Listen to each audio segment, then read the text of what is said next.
Hi, welcome to this short video sharing a top tip tool that people seem to really benefit from when I share it during our training. So my name's Tracy and I run an organisation called Open Minds Mental Health. And largely what we do is share Mental Health First Aid England's training to support people to keep themselves mentally well and to support the mental health of those around them.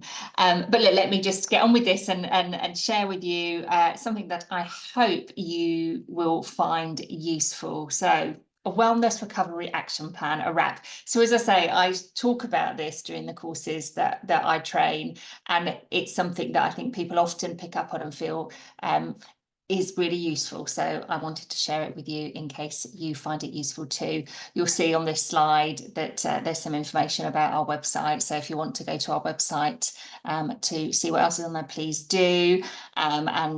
You'll see that this particular video is being supported by Wiltshire Council as well. So we're being funded to help people access this sort of training.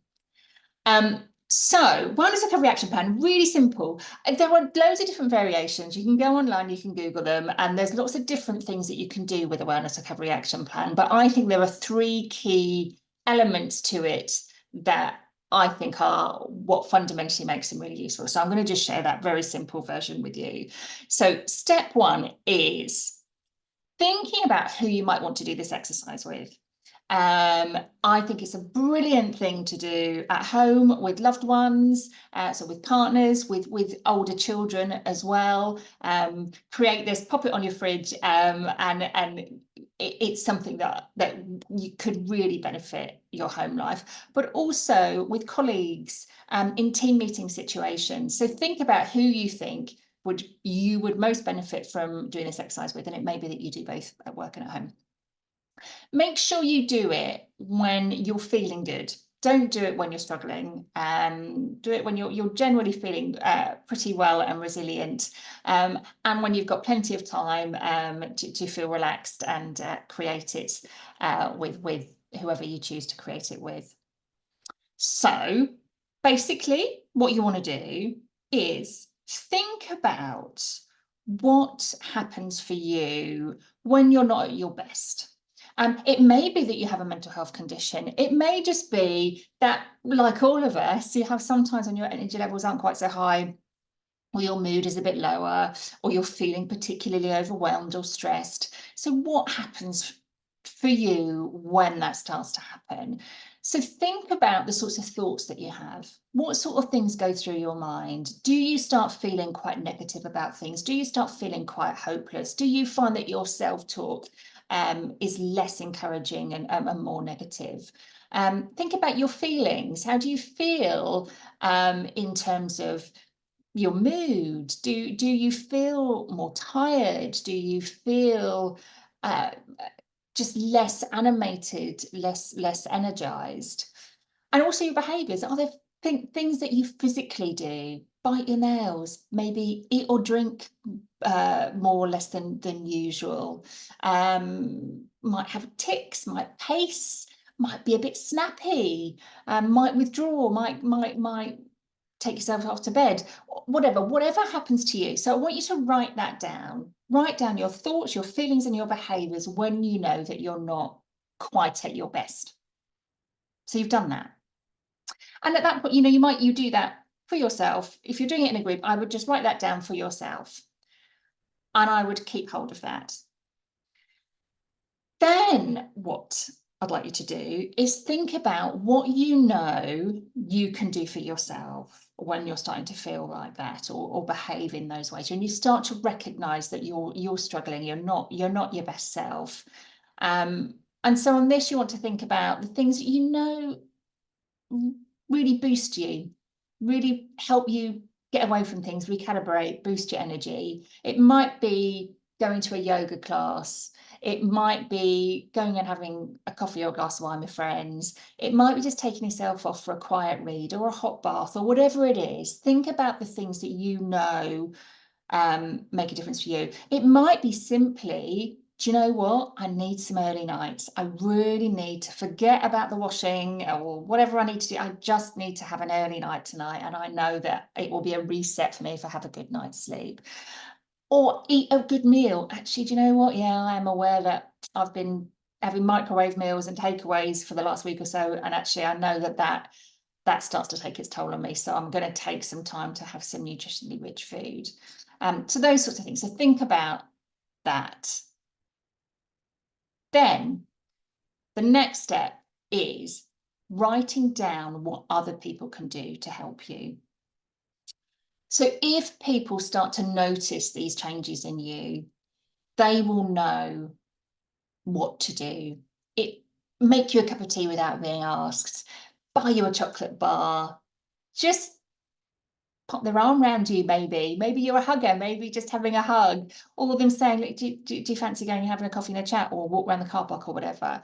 So think about what other people can do that will most help you. So, and that's it, really. That they're the key steps that I think are helpful. And what they do is, so that step 3 we've got here. So that bit around you writing down how you can help yourself. When we're struggling, we're not always the best judges, and not always the most rational thinking in terms of what we know that we ought to do or could do. So actually having it written down and being able to look at it and go, okay, right, yeah, I know what I need to do. I've thought about it before, and this is what I need to do. Because again, when you're feeling particularly overwhelmed, it can be difficult to work out what is best for us to do. So you've done that thinking prior to feeling not so good. And I think the most powerful thing about this is how it empowers other people. I think often our gut tells us when the people around us aren't all right, but we can be quite nervous to approach it or to do anything about it because we don't want to make the situation worse. We don't want to antagonize people. But actually what we're doing here is giving people permission, empowering them to do something for us when we're not so well. So I often share the example of my husband's brilliant. He's incredibly supportive. For me, I tend to withdraw. When I'm not so good, I tend to want to go to bed and I don't really want to see anybody. But my husband knows that actually what I need more than anything is to get out for a walk. We love walking in the country. That's our thing. So he could say to me, come on, Trace, let's go out for a walk. And I might well go, oh, no, just leave me alone. I just want to hide under my blankets and not come out. And he can go, no, come on, let's get out. And be stronger with me than he would naturally be because he knows I've given him permission to do that prior to me with retreating and withdrawing in that way. So he feels that he can help me. He feels confident in how he can help me. And although I might not be necessarily absolutely immediately willing, when he pushes me in that direction, I know that he's doing it for my good, and I'm very grateful once I am out there and feeling the wonders of nature lifting my spirits.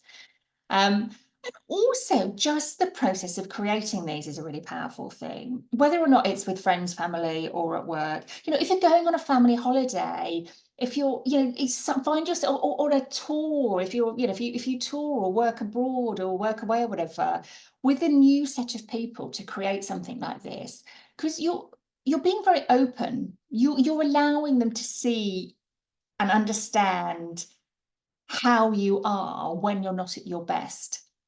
And that's quite a brave thing to do. And it can be a really bonding thing to share. So to have written those things down and then to go through them and share them as a group is a really powerful thing. So that is a wrap. These are some signposts. So if you're watching this and actually you're feeling a bit overwhelmed and you are struggling, please, please, please look after yourselves. I share these. So Hub of Hope, if you've not come across Hub of Hope, please have a look at that. It's a really useful tool where you can search your local area or nationally the organisations that are out there that can support any particular situation you might be facing or somebody else might be facing. So whether it's concern about finances or bereavement or a mental health condition or whatever it is, you can put that into the Hub of Hope and it will tell you what supports there are out there. So that can be a really useful thing.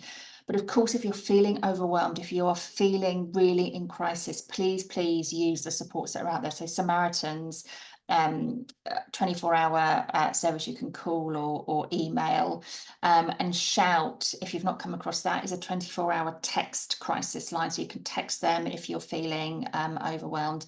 And then there's Mind there as well, who have regional organisations that can support various mental health conditions. So please do take a note of any of those if they're useful for you. But yes, as I say, that's a wrap. I hope that feels useful. And just please look after yourselves. And if using that tool is another way you can make sure that you can look after yourself as well as those around you, then please do use it. Many thanks.